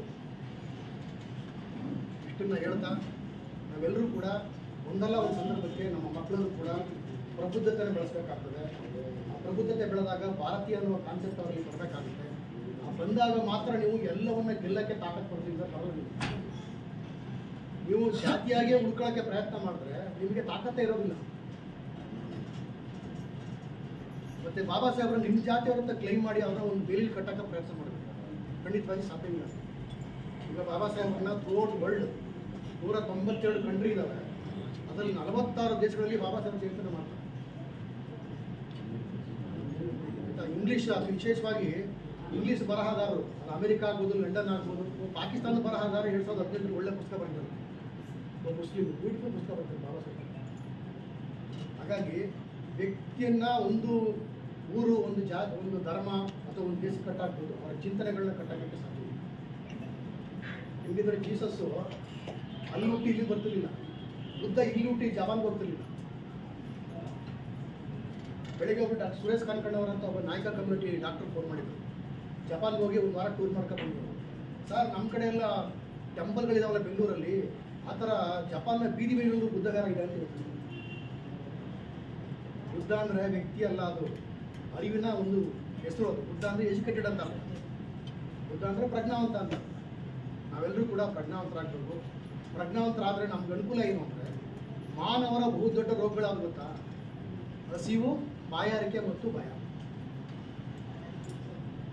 ಬಾಯಾರಿಕೆ ಕಡಿಮೆ ಆಗ್ತದೆ ನೀರು ಕುಡಿದ್ರೆ, ಊಟ ಮಾಡಿದ್ರೆ ಹಸಿವು ಕಡಿಮೆ ಆಗ್ತದೆ, ಭಯ ಕಡಿಮೆ ಆಗುತ್ತಾ? ರಾತ್ರಿ ಹೊತ್ತು ಎದುರ್ಕೊತೀವಿ ನಾವು. ಅಲ್ಲೊಂದು ರೋಡ್ ಹೋದ್ರೆ ಎಲ್ಲಿ ಆಕ್ಸಿಡೆಂಟ್ ಆಗುತ್ತೆ ಅಂತ ಭಯ ಪಡ್ತಿರ್ತೀವಿ ನಾವು. ಭಯವನ್ನು ನಿವಾರಣೆ ಮಾಡ್ತಕ್ಕಂಥದ್ದೇ ಬುದ್ಧನ ಧರ್ಮದ ಮಾರ್ಗ. ಆ ದಿಕ್ಕಿನಲ್ಲಿ ನೀವೆಲ್ಲರೂ ಕೂಡ ಪ್ರಬುದ್ಧರಾಗಬೇಕು, ಮೆಚೂರ್ ಆಗಬೇಕು. ಪ್ರಬುದ್ಧ ಮನಸ್ಸುಗಳ ಸಮಾಗಮವೇ ಪ್ರಬುದ್ಧ ಸಮಾಜ. ಆ ಪ್ರಬುದ್ಧ ಸಮಾಜ ಇರ್ತಕ್ಕಂಥದ್ದೇ ಪ್ರಬುದ್ಧ ಭಾರತ. ಅಲ್ಲಿ ಜಾತಿಗಳಿಲ್ಲ, ಧರ್ಮಗಳಿಲ್ಲ. ಕೊನೆಯದಾಗಿ ನಾನು ಹೇಳ್ತಕ್ಕಂಥದ್ದು ಇಷ್ಟೇ ನಿಮಗೆ, ನಾವೆಲ್ಲರೂ ಕೂಡ ನಮ್ಮ ಬದುಕಿನ ಆದರ್ಶವಾಗಿ ಬಾಬಾ ಸಾಹೇಬ್ ತಗೊಳ್ಳೋಣ. ನಮ್ಮ ಬದುಕು ಯಾರಿಗೂ ಆದರ್ಶ ಬೇಕಾದ ಅವಶ್ಯಕತೆ ಇಲ್ಲ. ನಮ್ಮ ಮಕ್ಕಳಿಗೆ ಆದರ್ಶ ಆಗ್ಬೇಕು. ನಮ್ಮ ಮಕ್ಕಳು ನಮ್ಮ ಅಪ್ಪ ಬದುಕಂಗೆ ಬದುಕಬೇಕು ಅಂತ ಅನ್ನಿಸ್ಬಿಟ್ರೆ ನೀವು ಸಕ್ಸಸ್. ಏನು ಬೇಡ, ನಿಮ್ಮ ಒಬ್ಬ ಮಗ ನಮ್ಮ ಅಪ್ಪ ಒಳ್ಳೆ ಮನಸ್ಸು ಅಂತಂದಲ್ಲ, ಆ ಪ್ರಶ್ನೆ ತಲೆಕೆಡ್ಸ್ಕೊಂಡು ನೀವು ಬೇರೆ ಕಡೆ ತಲೆಕೆಡ್ಸ್ಕೊಂಡು ನೀವು. ನಾವೇನು ಮಾಡ್ತೀವಿ, ಮಕ್ಕಳನ್ನ ಬಿಟ್ಬಿಟ್ಟು ಹೊರಗಡೆ ಕೆಲಸ ಮಾಡ್ತಾ ಇರ್ತೀವಿ. ನಮ್ಮ ಮಗ ಏನು ಮಾಡ್ತಾರೆ, ನಮ್ಗೆ ರಿಜೆಕ್ಟ್ ಮಾಡ್ಬಿಡ್ತಾನೆ. ದಯಮಾಡಿ ನಿಮ್ಮ ಮಕ್ಕಳಿಗೆ ನೀವು ಆದರ್ಶ ಆಗಬೇಕು. ನಿಮ್ಮ ಬದುಕಿನ ಹೆಜ್ಜೆಯ ಗುರುತುಗಳು ಇನ್ನೊಬ್ಬರಿಗೆ ಮಾತ್ರ ಕೇವಲ ಡೆತ್ ಸರ್ಟಿಫಿಕೇಟ್ ಮಾತ್ರ ಬಿಟ್ಟು ಹೋಗಬೇಡಿ. ಮರಣ ಸಮರ್ಪಣಾ ಪತ್ರ ಇದೆಯಲ್ಲ, ಅದನ್ನು ಮಾತ್ರ ಬಿಟ್ಟು ಹೋಗಬೇಡಿ. ನಿಮ್ಮ ಹೆಜ್ಜೆಯ ಗುರುತುಗಳನ್ನು ಕೂಡ ನಿಮ್ಮ ಮಕ್ಕಳು ನೋಡೋ ಥರ ಬದುಕಿ ಅಂತ ಹೇಳ್ತಾ, ಇದನ್ನು ಬಾಬಾ ಸಾಹೇಬರ ಜಯಂತಿನ ನಮ್ಮ ಸರ್ಕಾರದ ವತಿಯಿಂದ ಆಚರಣೆ ಮಾಡಿದ್ದೀವಿ. ಮನೆಯಲ್ಲಿ ಸೆಲೆಬ್ರೇಟ್ ಮಾಡಿ, ನೀವು ಓದ್ಕೊಳ್ಳಿ ಮತ್ತು ಮಕ್ಕಳಿಗೆ ಹೇಳ್ತೀವಿ. ಫಸ್ಟು ನೀವು ಆ ಕೆಲಸ ಮಾಡಿ, ಆಮೇಲೆ ನೀವು ಬೇರೆ ಕಡೆ ತಲೆ ಕೆಡಿಸ್ಕೊಬೇಡಿ. ನೀವೆಲ್ಲರೂ ಆ ಮನೆ ಕೆಲಸ ಮಾಡಿದ್ರೆ ಮನೆಯಲ್ಲಿ ಒಳಗಿರ್ತಕ್ಕಂಥ ಅಜ್ಞಾನದ ಕದ್ದು ತಂತಾಲೆ ಕರಗೋಗ್ತದೆ.